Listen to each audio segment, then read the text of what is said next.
Thank you. Good morning. Good morning. Bom dia a todos e bem-vindos à nossa sessão. Essa é um painel sobre como ultrapassar as desigualdades no currículo. Os meus panelistas, meus colegas aqui são seres humanos fenomenais que é, o Leon tá. Eu acho que foi. A gente acabou de vir de outro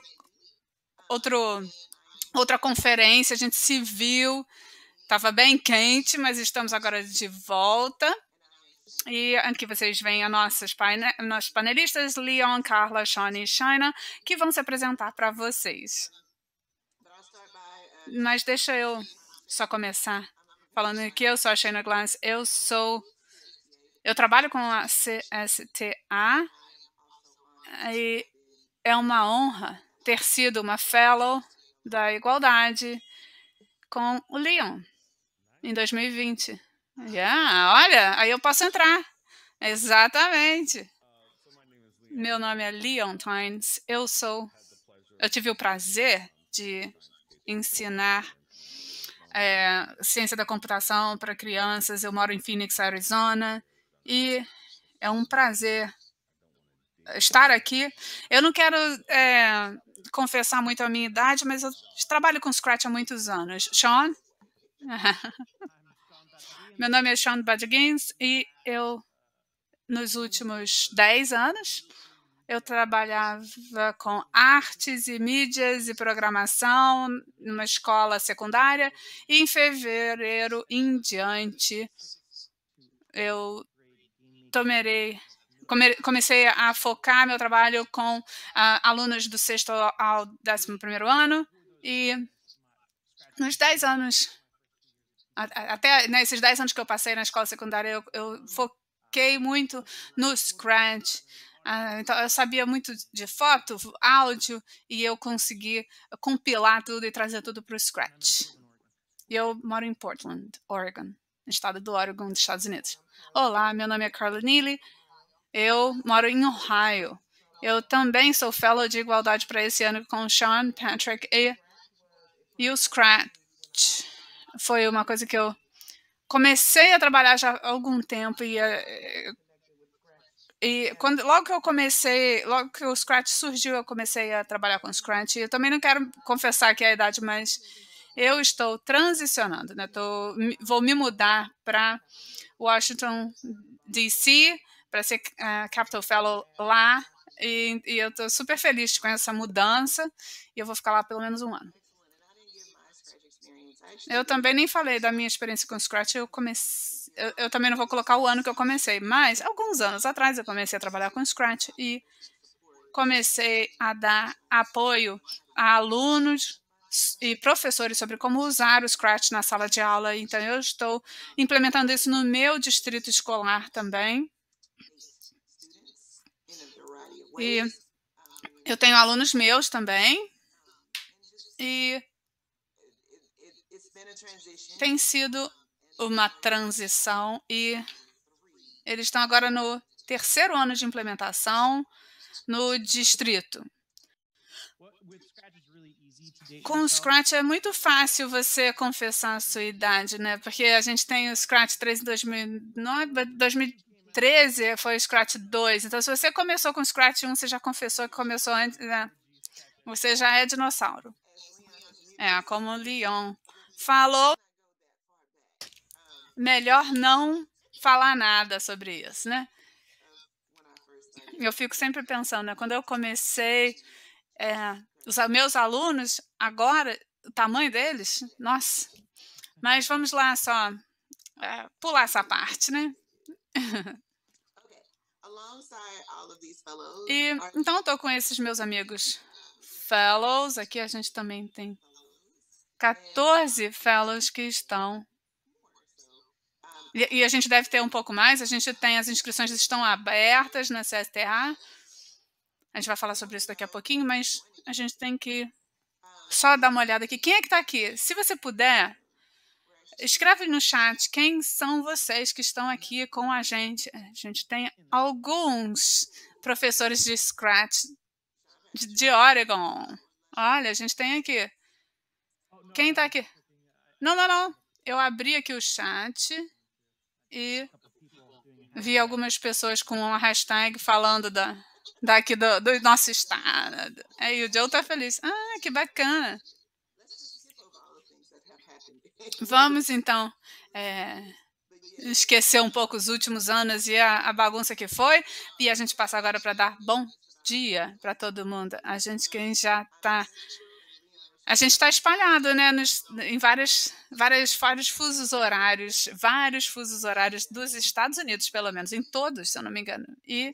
Mas eu acho que é manhã ou início da tarde para todo mundo.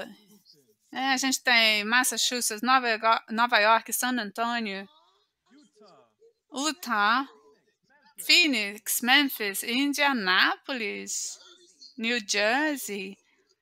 Ai, eu adoro New Jersey. Bem-vindos todos. Olha, Brasil, tem Brasil, Minnesota. Olha, Itália. Oh. Oi, Vicky.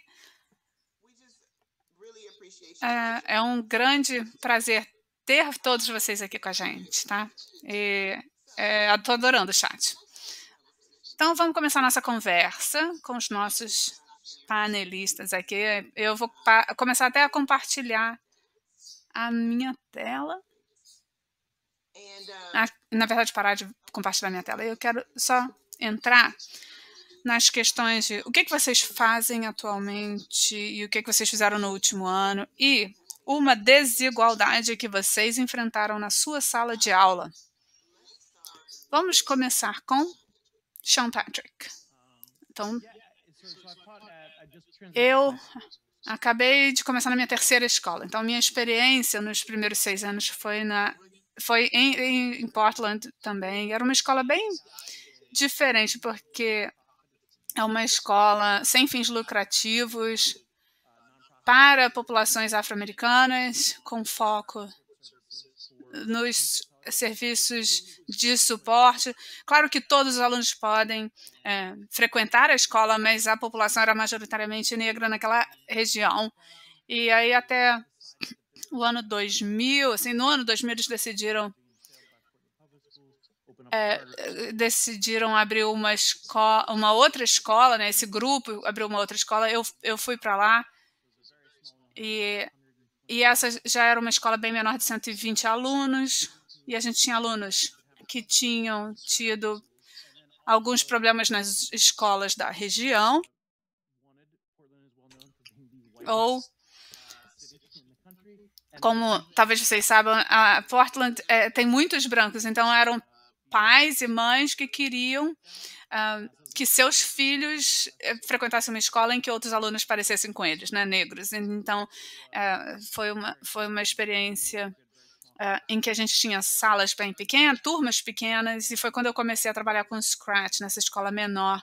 E depois... E essas duas escolas, a dificuldade sempre foi o financiamento, dinheiro, né? Primeiro, na escola maior, com 40 crianças na turma, e mesmo na outra menor, sempre muito difícil o financiamento, né? A gente tem, por exemplo, no Scratch, a gente tem que, para 40 pessoas numa sala, a gente precisa de fones de ouvido, mas nem todo mundo tem, né?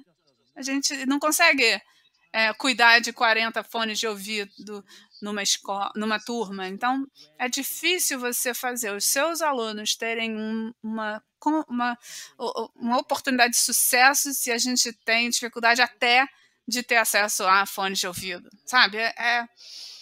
Então, eu acho que o básico, o equipamento básico, e entender a realidade de 80% dos nossos professores nessas escolas, né, porque a gente ouve os programas tecnológicos ambiciosos, maravilhosos, e o foco é em programação, mas escolhe. E aí, como é que chega esse equipamento nas crianças, né? Então, eu sempre tentei fazer alternativas com o áudio, por exemplo, no Scratch, e foi um desafio grande, mas eu tentei focar nos projetos visuais. Você pode... Eu sei que muitas pessoas têm experiência escrevendo 6 ou 7 projetos diferentes só para conseguir os fones de ouvido, para conseguir um equipamento. Enfim, eu não quero falar muito tempo, mas eu acho que essa foi a minha maior dificuldade. 100% de aplauso aí para você, Shana. É muito difícil. A gente se dá conta que em 2022 os professores estão correndo atrás de atender às necessidades dos alunos, escrevendo os projetos para pedir subsídios. Eu lembro. E eu ainda dou apoio a tantas listas de desejo na Amazon que são não só para as necessidades dos professores em si, mas e sim as necessidades dos alunos, né? Então, as listas de professores. Então, quem mais vocês querem fazer? Falar sobre as desigualdades que vocês enfrentam e como vocês fazem para enfrentá-la na sala de aula? A minha situação é bem diferente. A nossa questão não é dinheiro. Nossa questão é o que eu quiser para fazer de ciência. O meu diretor assina qualquer projeto que eu queira pedir subsídios e geralmente eu consigo acesso ao subsídio. A minha situação é diferente porque são meninas negras em situação de vulnerabilidade e pobreza e o meu maior obstáculo é colocar na cabeça delas que ciência da computação é para meninas. Quando eu falei assim, gente... E aí elas falaram, mas você é negra. Aí eu falei assim, nossa, a minha maior questão é convencê-las que o nosso lugar é também na frente do computador. Shana, você sabe, tem um monte de pessoas como nós que estamos nessa área. Então, a minha dificuldade foi isso, né, de realmente virar essa chavinha para que elas entenderem que elas podem sim fazer programação. E que há vários caminhos gratuitos para elas conseguirem fazer isso. E foi maravilhoso na conferência do CSTA que a gente acabou de assistir, né? Ver os padrões que foram lançados e o programa que foi lançado. E para mim, então, o desafio é convencê-las, né? Convencê-las de que é possível. Yes, ma'am. Leon, sua vez. Sim, senhora. Eu trabalho em escolas públicas urbanas e agora eu trabalho numa escola católica só para meninas e eu sou uma escola de 70, 80 anos e eu sou o primeiro professor negro dessa escola. Então, eu estou num local muito privilegiado, mas a gente tem um programa de diversidade muito bacana. 40% dos nossos alunos são bolsistas, e aí a gente vê uma diversidade cultural e de históricos nessa população de bolsistas, principalmente. Uma coisa que eu observo é que há um pouco de síndrome de impostor quando a gente tem crianças não brancas na escola. Elas podem não se sentir que se encaixam muito bem, porque elas não podem participar das atividades extracurriculares que são pagas, ou elas não se... Enfim, quando a gente recebe essas crianças, eu tento sempre conversar com elas, mas outras alunas não têm o costume de ter uma aprendizagem que se baseia na solução de problemas. E eu acho que o Scratch faz isso, né? Elas conseguem tirar nota 10 em tudo, mas não sabem sintetizar uma informação como uma ideia ou projeto único e como resolver esse projeto. E aí eu fico, mas como assim? Quando eu falo, pega todo o seu conhecimento, vamos usar o seu conhecimento para solucionar um problema, elas ficam meio perdidas. Então essa aprendizagem baseada em solução de problemas é muito bacana. E o que eu vejo é que as pessoas não sabem instrumentalizar o aprendizado que elas já têm, né? O que eles já sabem. E mesmo crianças pequenas, né? Na quarta série e até o ensino médio, né? O Scratch é uma ferramenta, até na universidade, para entenderem a liberdade, né? E isso é muito bacana para qualquer professor. E porque ajuda a fechar lacunas, porque a gente consegue ensinar os conceitos críticos, a gente consegue também usar as linguagens baseadas em texto também. Que maravilha! E agora, próxima pergunta. Uma que eu considero ser um pouco difícil, mas tem um pouco a ver com a aprendizagem. Carla, qual conteúdo curricular que você acha que ajuda a superar as desigualdades dos seus alunos? Nossa, eu posso até começar, mas ironicamente, eu não estou falando isso porque eu uso a plataforma Scratch, mas Microbit combinado com o Scratch foi super útil para mim, porque todas as meninas, até agora, qualquer que seja menina, gostam, né, principalmente os menores, de coisas fofinhas. E o Microbit com o Scratch fazem isso, né? Nossa programação é bem colorida, chama atenção e a gente coloca aquela fofurinha, acrescenta. Então, aquela coisinha que o Microbit acrescenta ao Scratch, para mim fez a maior diferença em termos de motivar e chamar as meninas para realmente participarem. É um computadorzinho fofinho que fica no bolso, mas que faz tanta coisa, e isso foi muito útil, porque é essa fofura que chama atenção, que faz os olhinhos delas brilharem, e aí eu entro com o Microbit logo no começo. E se eu dou também outras atividades em que eu estimulo. Para mim, cute, né? A fofura é a coisa que eu consegui atrair mais meninas, né? E só quando eu comecei a trabalhar com só meninas, é que eu comecei a perceber isso. O Scratch é fenomenal, o Microbit é fenomenal, mas juntando as duas coisas, quando elas conseguem, né, decorar e deixar tudo bonitinho, arrumadinho, é impressionante como isso se torna uma técnica motivacional.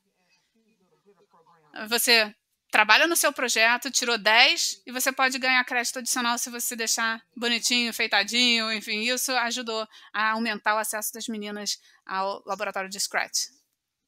Leon? É uma armadilha, isso. Mas é ótimo a gente ter essa armadilha pronta para capturar nossas meninas. Porque elas têm um certo receio, né? Um medo. Né? Antes de eu trabalhar nas outras escolas que eu trabalhei, eles também tinham um receio. Ah, não, isso aí a gente não faz. Né? Era uma população majoritariamente negra. E eu falava, isso não serve para gente. Então eles tinham medo. Mas aí fazem um projetinho. Eles acertam um movimento, uma funcionalidade naquele microbit e no computação física, e pronto, a armadilha deu certo. E aí a gente vê que a motivação só aumenta, eles trabalham cada vez mais intensamente e eles começam a criar e interagir, né? Porque o Scratch pode ser simples e pode ser super complicado.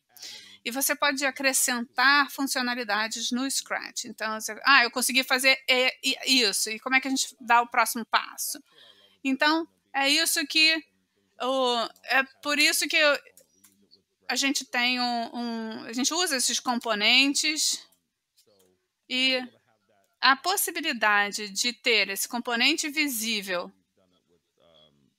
E a gente já trabalhou em diferentes plataformas e a gente conseguiu trabalhar com Agile Mobile e tudo a gente fez no Scratch. E isso foi muito poderoso, poder promover isso até o componente da computação física.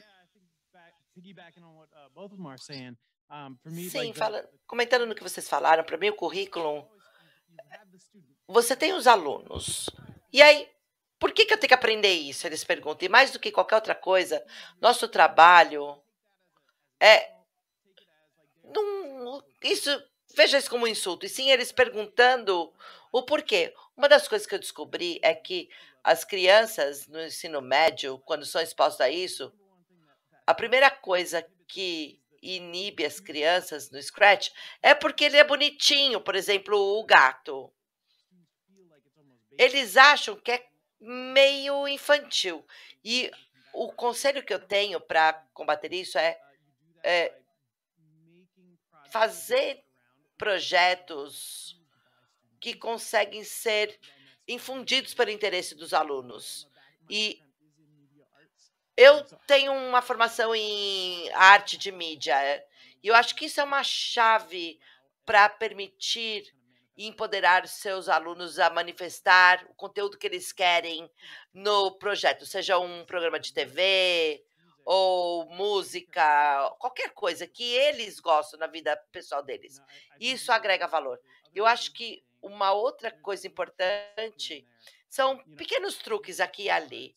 Eu ensino arte de vídeo e eu já trabalhei por muitos anos na Pixar e tem algumas alternativas ao Photoshop e nós fazemos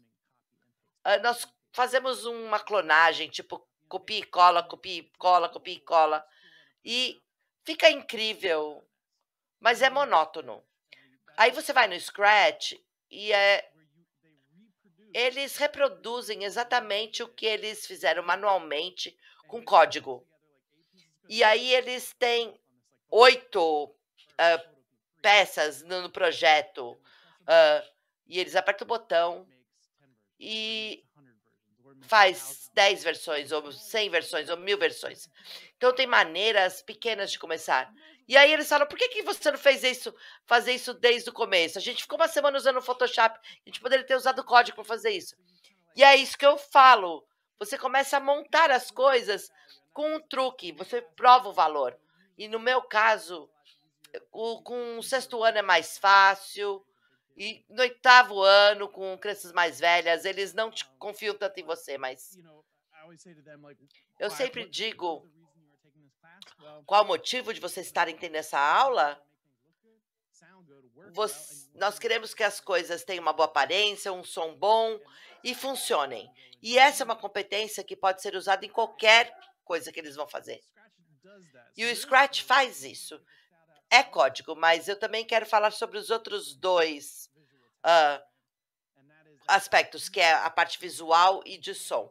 E juntar tudo isso. Então, o código é como você faz com que as coisas fiquem do jeito que você quer no espaço digital. E é isso que eu faço. E isso acaba causando um pouco mais de tração. Adorei. Uma coisa que eu quero também falar, eu estou verificando o chat, uma coisa que eu ia falar antes, e escutando cada um de vocês estão em diferentes níveis. Carly começa com o ensino fundamental, ou depois Leon vai do ensino médio para a universidade. Então, uma das coisas que eu gosto de computação é que é muito prático e começa com coisas pequenas. Uma das coisas que eu trabalho com crianças é tirar os blocos da tela e colocar nas mãos deles. E com os nossos alunos mais novos, é uma aprendizagem que eles coordenam os olhos com as mãos, entendem letras, números, o que é um algoritmo, que eles têm que aprender na sala de aula. Então, pegar essas peças da Scratch e tornar aquilo a realidade deles, algo que eles ficam confortáveis, e aí você pode transformar em visual, como o Carl faz.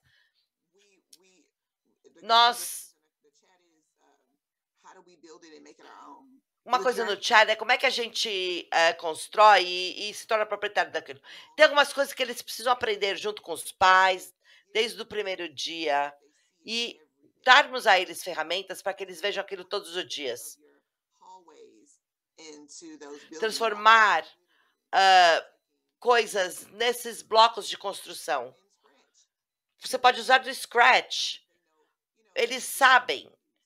Essas dicas visuais. E isso é irônico. Vocês estão um em cima do outro na minha tela, mas literalmente é construir com esses blocos. Então, foi excelente. Então, vocês três são incríveis, exemplos mágicos. Qual sugestão vocês dariam para outros professores? Isso aqui dá no Scratch. Nós vamos... Eu sei o que o Scratch é aqui, mas eu acho que, como o Martin disse, a gente tem que voltar para o Scratch. E onde é isso? Tá lá. Eu realmente tenho que começar com o Scratch? O que vocês falam para alguém que é novo nisso, que quer expandir oportunidades de aprender CSTA na sala de aula? Quem vai falar primeiro? Posso ir? Primeiro, comemore o gato. Comemore o personagem. Eu fazia o Scratch Days lá no meu campus. Eles amam o gato. Não sei por quê. Eles amam aquela imagem.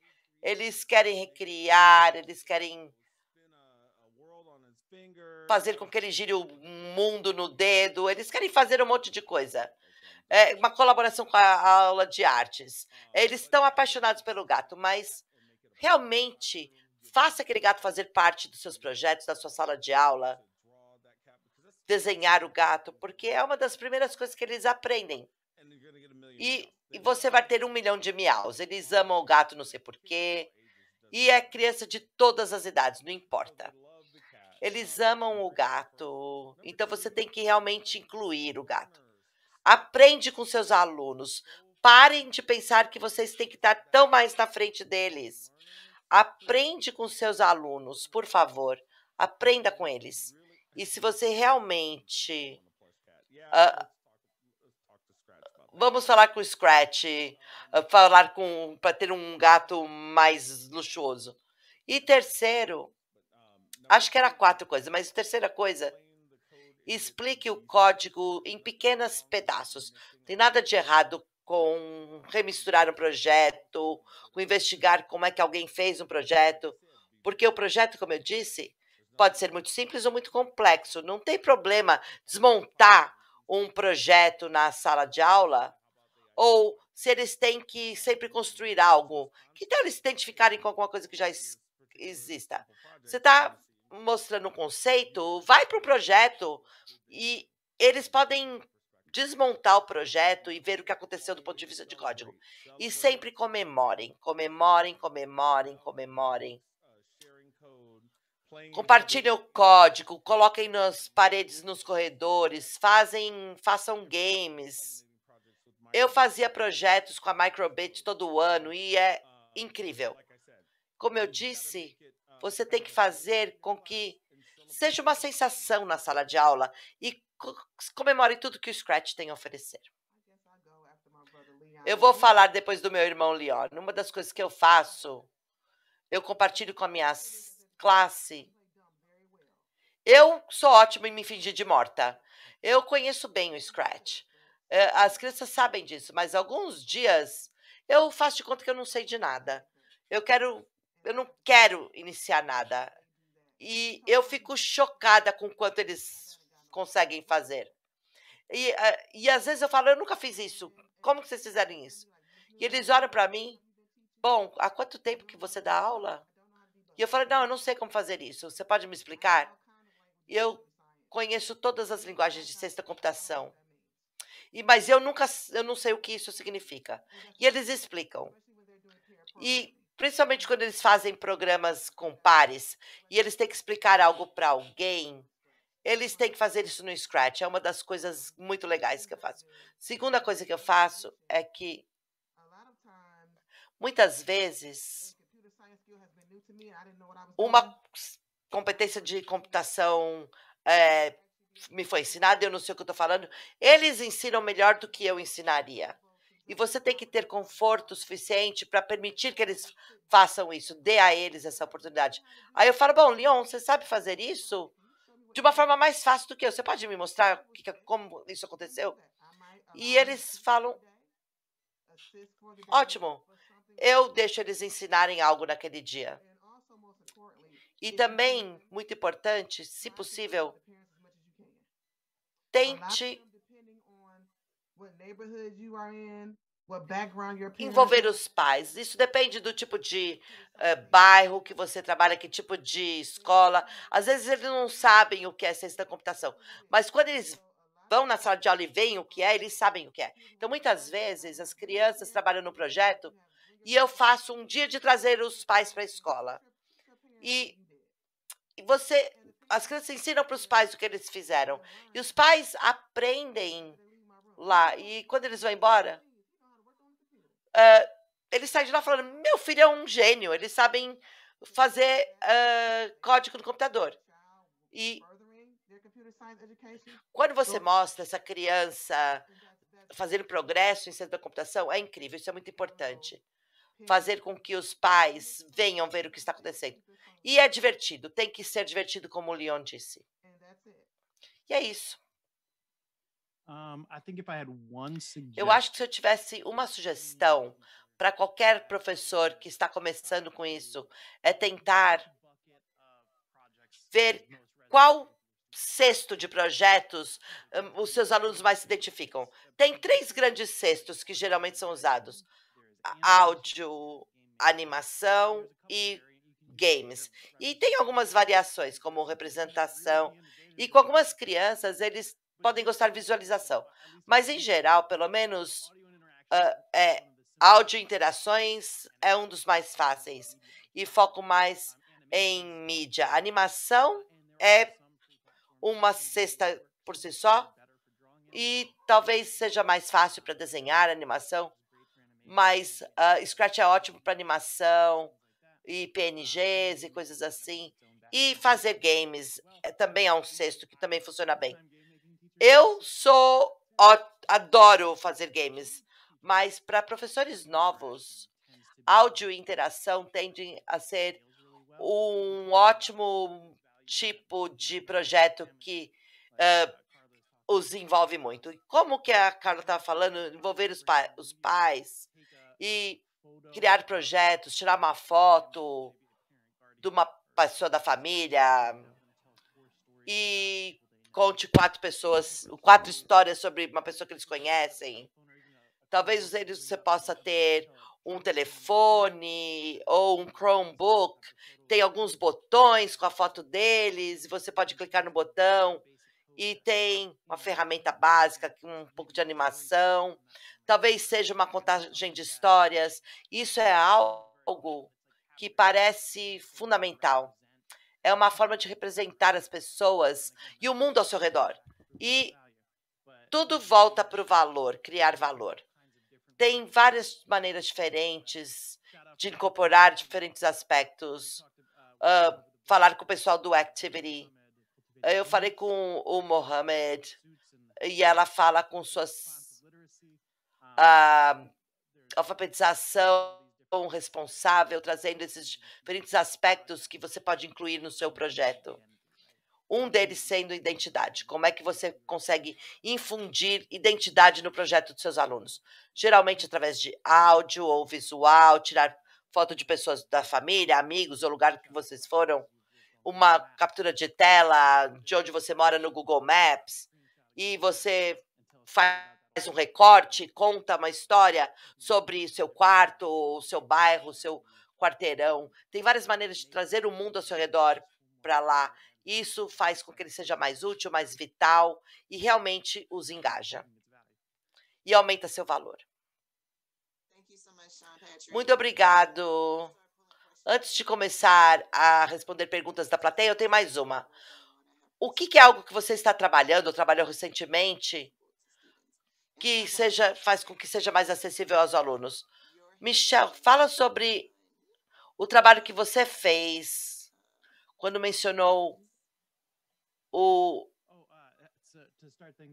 projeto de gênio. Bom, nós temos um grupo de equidade e está no site do CSTA, que alguns fellows estão usando recursos, não só com Scratch, mas outras coisas, mais geral.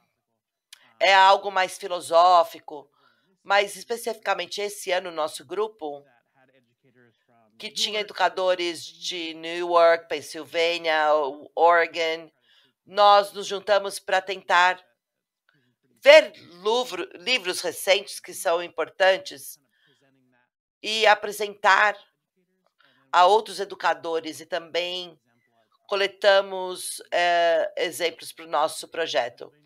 Teve uma professora da Pensilvânia que fez machine learning e poesia, e nós conseguimos juntar isso. Um outro professor de Newark falou sobre identidade de personagens, super-heróis. Eu falo sobre pronúncia de nomes e no Scratch. São projetos que se conectam com Scratch, outros não, mas estão hospedados no site da CSTA.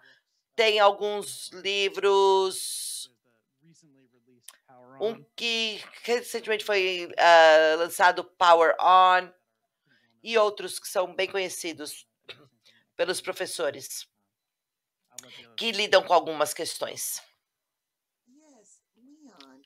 Leon, Carla, o que vocês têm feito recentemente? Eu vou deixar o melhor para o final, então é minha vez. 2 coisas que eu estou trabalhando. O principal é ajudar os professores a ver que ciência da computação podem ser feitos de uma forma bem sutil. Antes de ciência da computação ser o que é, eu estava no primeiro ano e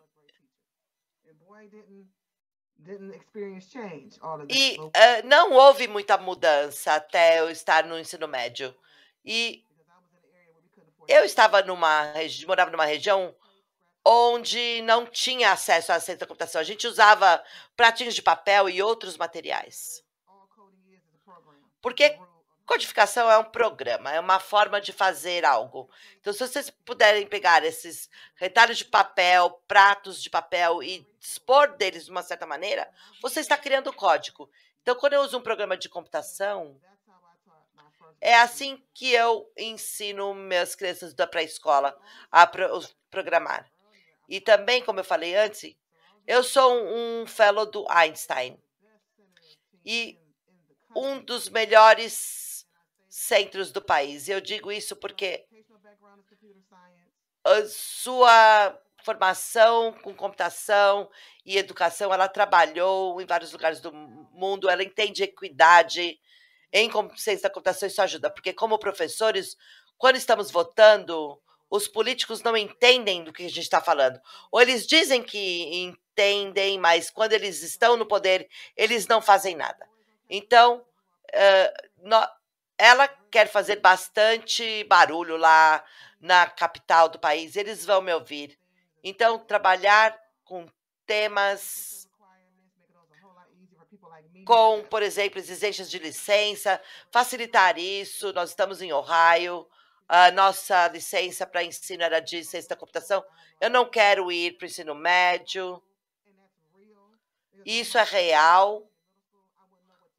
Eu não saberia o que fazer. Meu foco é em ensino fundamental. E eles precisam ouvir isso antes de começarem. E tem várias coisas que eu estou trabalhando. Então, eu estou ansiosa para fazer essa transição da sala de aula para o lado político. Leon, é sua vez. Vamos lá, minha vez. Eu trabalho com Java, JavaScript, e a gente faz um monte de coisa complicada, mas a gente tem uma organização chamada Girls Have It Day, que é o dia do Girls Have It, que as garotas conseguem. E o que a gente tem trabalhado especificamente esse ano é como nós, como instituição privilegiada e de excelência, pode colaborar e ajudar as comunidades ao redor da nossa escola. Então, a gente tem nos outros campi que tem de escolas. E então a gente pega as meninas, leva ela para as outras instituições, elas levam o equipamento, fazem o workshop e dão acesso e apresentam o Scratch para a comunidade, para as crianças que nunca tiveram acesso a isso, até a professores que nunca viram de perto, para que eles entendam que sim, é sustentável, sim, é possível. E eu diria que, se você vai trabalhar com ciência da computação e vai ser professor agora, você tem que ser tipo o MacGyver. Você não vai receber. Você vai ter um tablet para cada aluno, você vai ter tudo que você precisa. Não, até você criar uma demanda, necessidade. Então, você pode até começar com um projeto. Todo mundo aqui já escreveu projeto para pedir né, dinheiro ou fizeram uma competição. Sim, esse é o caminhozinho para abrir a porta, né, a frestinha da porta. E quando as pessoas começarem a ver o que você pode fazer, falam assim, olha, eu não sabia que vocês podiam fazer isso. O que vocês precisam de apoio? Aí sim começa a entrar o apoio. Então, essa é uma das coisas que eu acho importante. Se você quer ser professor de ciência da computação, você tem que entender isso. E, até hoje, eu detesto dar trabalho de casa de tecnologia para as crianças, porque muitas pessoas nem têm acesso ou não têm acesso bom à internet. Então, eu falo, ó, a gente não vai fazer dever de casa, a gente vai trabalhar tudo aqui, dentro de sala de aula. Eu vou falar 10 minutinhos e depois a gente vai trabalhar. E a gente trabalha dentro da sala de aula. Então, nas aulas de computação, a gente tem que sempre lembrar o acesso, o nível de acesso dos nossos alunos. Então, eu troco, então, a gente faz o tech aqui, a gente faz o debugging aqui, mas quando vocês saírem, você vai poder anotar umas coisas mentais, manda e-mail para mim, manda mensagem no celular, e aí a gente trabalha de novo na sala de aula. Então, todo o trabalho, né, mão na massa, é feito na sala de aula. É assim que eu gosto de trabalhar. Eu ia falar, é verdade. Todos vocês são, né? E vocês... Eu realmente aprecio essa habilidade de vocês e como vocês trabalham. E para acrescentar, eu tento dar o apoio para os meus alunos, entendendo o que eles precisam. Eu tenho alguns projetos, né? Um é principal. Um outro projeto que eu trabalho é um Power On para fazer histórias de quadrinhos para alunos de ciências de computação. Eu também trabalho com outros ex-fellows que trabalham com os recursos novos, gratuitos, disponíveis. E, claro, que o esforço é sempre aumentar o acesso à ciência da computação nas escolas e ajudar os alunos a identificarem os problemas que eles enfrentam nas suas comunidades e por que eles não têm acesso e como solucionar esses problemas. E aí eles começam a fazer as perguntas-chave, né? E como vocês devem... vocês também sabem como entrar em contato com a gente agora pelo chat.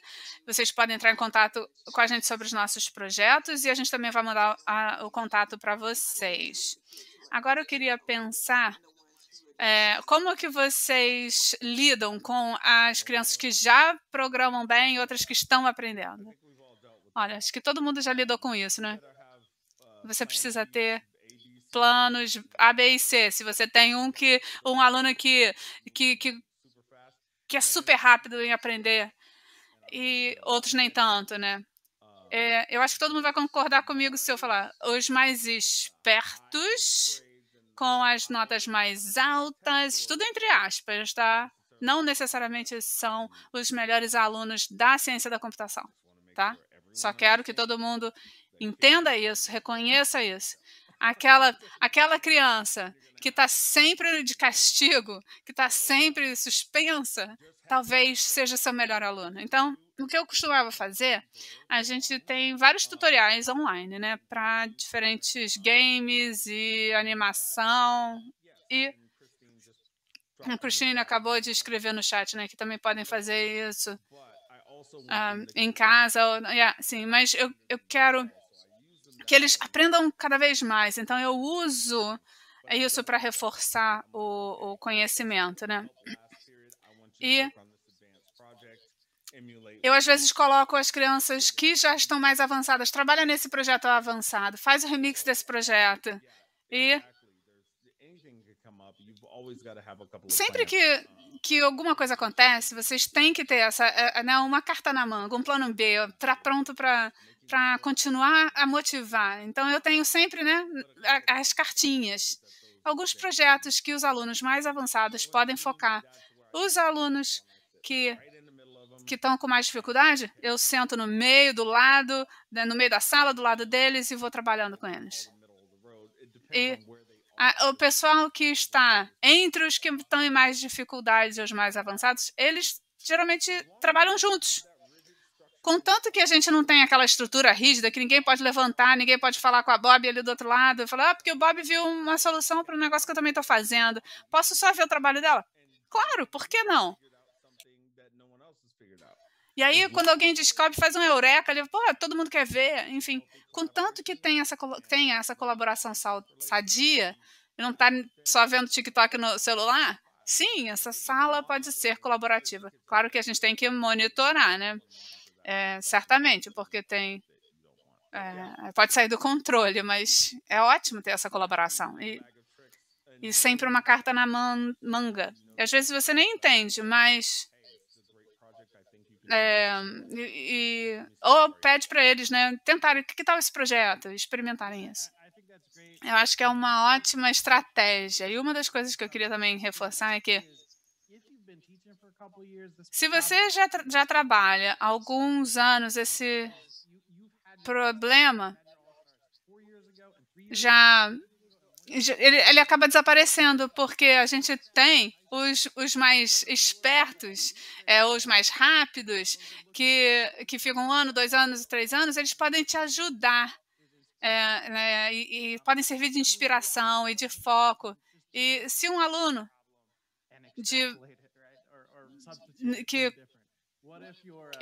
você pode trazer um aluno que pode trabalhar de novo num projeto. Então, uma vez que você já sabe o que fazer com os alunos na primeira série, todo aluno de primeira série você vai saber o que fazer. Mas para o aluno que é muito avançado, a sua aula padrão não vai ser suficiente. Então, a gente tem que buscar outros recursos para essas salas. Então, dá projetos alternativos mais avançados. Eu também sempre fiz isso. E na escola nova que eu trabalho, eu tinha um aluno da 6ª série, uma aluna, e ela era super rápida. Aí eu mandei ela para a turma da 8ª série. E ele começou a ajudar ela pra caramba, né? Aquela turma e um dos alunos especialmente. Então, temos aqui o Patrick, que tem um canal do YouTube que fala sobre o Scratch. Ele é muito bacana. É um cientista da computação inglês. Ele começou a fazer vídeos no YouTube. Então, eu também encaminho esses links para eles e ajudo a avançarem mais. Aquele nível da 9ª, 10ª série, 10º ano, desculpa. E mesmo no último ano do ensino médio, a gente também tem uma galera que faz uns vídeos muito bacanas que pode ajudar a avançar o conhecimento até, né, 16, 17 anos. Tinha um que era um menino de 10 anos fazendo vídeos super avançados de Scratch. Também dá para achar no YouTube. Então, é claro que os seus ex-melhores alunos também vão servir como ajuda, né? E se você incorporar artes e mídia nos seus projetos, você pode desafiar os seus alunos mais rápidos ou avançados com outras coisas. E áudio agora, isso agora. Então, você vai aumentando o arsenal mesmo desses alunos. Então, entender o mundo desses alunos e você monitorar sempre, entender, esse aluno já avançou, esse aluno já acabou, então vou dar mais um projeto para ele, ou para ela, né? Fazer eles avançarem, acompanhar. E pelo menos metade dos seus melhores alunos vão continuar no ano que vem, no outro que vem, no outro que vem. E você cria um certo ecossistema em que você pode ter trocas. E um ou outro vai querer entrar nas salas dos alunos menores e ver os projetos, e ajudar, e se oferecer, tipo, fazer uma monitoria e fazer quase que uma rede social utópica do Scratch. Sean, você pode colocar o link dessas coisas que você citou do YouTube? Ou os nomes dos YouTubers? Vou escrever aqui agora. Obrigada, ambos. Então, Carla, eu vou colocar essa pergunta para você. Eu sei que todos vocês podem responder, mas para Carla, quanto enfrentamento ao sistema você teve que enfrentar? É uma pergunta difícil de responder. E enquanto você pensa na resposta, eu vou começar, porque eu pensei na minha resposta. Algumas maneiras que você sacudiu o sistema. Eu sacudi o sistema olhando os dados. Dados são super importantes. E quando você está num programa de ciência da computação para um sistema escolar, muitos gestores, né, em diferentes níveis, você pode pensar, o diretor, mas mesmo os diretores acima deles, né, eles entendem. Mas a gente tem que trazer outras camadas, outras pessoas com acesso ao financiamento, eles têm que entender a correlação do que você está fazendo, porque a gente olha as coisas com a lente, digamos assim, de pensar no ensino secundário, no ensino... mas não adiantava eu preparar os meus alunos na idade, né, no ensino até o 9º ano, se no 10º, no primeiro, eles não iam conseguir continuar. Não tinha nada no meu distrito escolar que pudesse ajudá-los e suportá-los. Mas, olhando para esse dado, na verdade, quando eu falei, olha, a gente está fazendo isso, você está morrendo aqui. A gente criou as pessoas que, os gestores, os formuladores de política, tinham que responder por que os nossos professores não fazem isso depois? Por que os nossos professores não sabem fazer isso?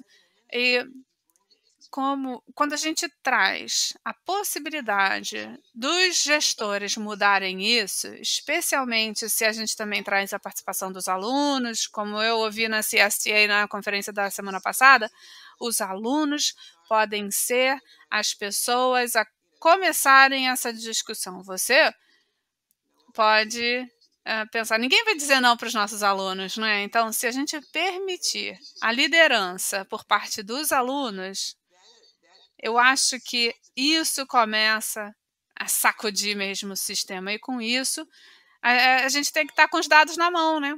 Para fazer isso. E você, Carla? Como é que você está sacudindo o sistema? Eu vou dar uma versão resumida. Eu coloco os dados locais, municipais, estaduais, nacionais, e uma das coisas que eu faço e eu não sei se o Leon e o Sean fazem, eu falo com os meus alunos. Eu falo, olha, é isso aqui que acham de vocês. Eu não estou falando que é verdade, mas é isso que estão falando de vocês. Eu sei que não é verdade, porque eu trabalho com vocês todo dia, mas eles estão falando que é. O que está acontecendo aqui? Por que vocês acham que é isso? E aí eles começam a discutir, a conversar sobre isso. E uma das minhas alunas começou a questionar isso. Eu falei assim, o meu trabalho é ensinar vocês. Vocês é que têm que pedir mais. Vocês é que têm que levantar a voz. Se vocês acham que precisam levantar a voz, aí sim. Mas em vez de eu fazer o que a Shana falou, eu fazer o planejamento, não. Eu já fiz, já me formei em ciência da computação. Mas os meus alunos que querem fazer isso no ano que vem e no outro ano, eles têm que começar também a levantar a voz. E reforçar que sim, tem menina querendo fazer programação, menina preta querendo fazer programação, está todo mundo querendo fazer. Senão os gestores não vão ver. É a gente, elas, que tem que mostrar que elas... E eu já provei tudo que eu tinha que provar. Agora é a vez delas, eu falo para elas, para vocês provarem isso. E o meu trabalho é ajudar vocês a encontrarem a sua voz. Mas a minha voz é diferente da sua, eu estou em outra posição. Se você quer ser professora de ciência da computação e é negra, eu não posso fazer a parte difícil para vocês. Eu posso fazer o papel do adulto nesse caminho. Mas cabe a você também buscar isso por vocês mesmos. E essa busca pelos alunos é muito interessante, é muito bacana. E eu falo com elas, né? Você vai levar muitos nãos. Ou então, vou pensar. Ok, o vou pensar é bom porque dá tempo para você continuar tentando convencer aquela pessoa. Eu sou cientista da computação. E quando eu trabalho num projeto, eu falo, né? A gente tem que convencer os nãos, não os sims, nem eu vou pensar. Sempre que a pessoa fala que quer pensar mais, você pode apresentar dados e você vai convencer. O trabalho duro é convencer os nãos que a gente recebe pelo caminho. Quando você troca um não pelo um sim, nossa, é uma vitória. Pode ser. Quando você consegue convencer seu superintendente a fazer um programa para meninas negras, nossa, é isso que eu tento. Para isso eu trago. Então, eu sempre envolvo as minhas meninas, as minhas alunas, no problema e na solução do problema, na busca pela solução. E quando a gente dá voz para as crianças, para os alunas ou para os alunos defenderem o seu ponto de vista e exigirem o que eles querem, eles vão respeitar a escola mais, vão conversar com você sobre coisas que nem você gostaria de ouvir, mas que eles vão passar a se sentir confortáveis compartilhando com você. Então, você abre um mundo novo de presença, de autonomia nessas crianças. Então, é um prazer para mim estar sentada na minha mesa e entrar uma aluna que entra e fala. Eu estou controlando. Eu sou o último recurso daquela aluna. E ela está solucionando o problema, ela está buscando a resposta, a solução. E na última aula que eu dei, eu falei, foi a 8ª série, eu vi. E foram alunos que eu acompanhei desde o 3º ano. E ver elas crescerem, é muito interessante que algumas fazem as coisas da mesma maneira que eu falo. Às vezes eu falo assim, você tem que falar mais devagar. Ué, mas você já viu como é que você fala? Que é rápido? Peraí. Então, que exemplo magnífico de que como nós somos um exemplo, né?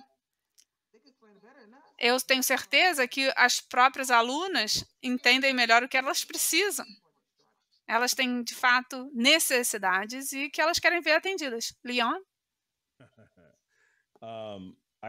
Olha, eu entrei no setor de educação só para sacudir o sistema. Eu podia continuar no trabalho corporativo e muitas das pessoas que estão entrando agora já trabalharam em outros ambientes, estão entrando e querendo entender o que está acontecendo agora, mas eu já entrei querendo sacudir o sistema. Eu queria um programa que ganhasse prêmios, que fosse fenomenal. E sempre que eu fui para um lugar, eu ganhei prêmios trabalhando. E isso exige um mindset, um objetivo. Claro que você tem que perseguir esse objetivo. Então, eu busco os programas mais recentes, os projetos que eu posso mandar, as melhores plataformas que eu quero fazer, e eu vou fazer sempre que for necessário. Mas isso requer essa mentalidade. Você pensa, olha, eu vou fazer com que essas crianças consigam isso, se animem com aquilo. E é um mindset, é uma virada de chave, né? Você falar com o diretor e falar, eu estou falando isso por causa disso, por causa daquilo. E muitas pessoas, às vezes, me olham e falam, você quer prêmios? Eu já ganhei vários. Mas o que eu quero são ver as minhas centenas de prêmios de alunos. Esses que fazem a diferença. A ideia é a gente fazer os alunos se sentirem bem operando num ambiente que os ensina a solucionar problemas, usando a ciência da computação para isso. E é assim que a gente vai sacudir o sistema. E quando eu comecei, a minha mãe era professora, foi professora por 40 anos e ela me falou, olha, chega primeiro no resultado. E aí, traz eles para a sua sala, abre a porta, deixa eles verem o que é,